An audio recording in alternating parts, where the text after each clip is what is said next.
अनैतिक संबंधातून लग्न करण्यासाठी दबाव टाकत असल्याच्या कारणातून महिलेचा खून करण्यात आलाय।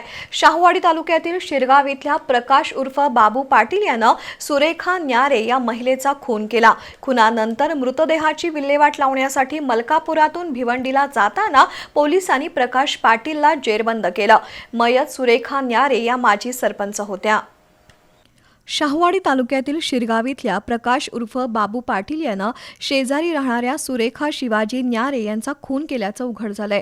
सुरेखा या माजी सरपंच होत्या। शेजारी राहणाऱ्या प्रकाश पाटील यांच्याशी त्यांचे अनैतिक संबंध होते।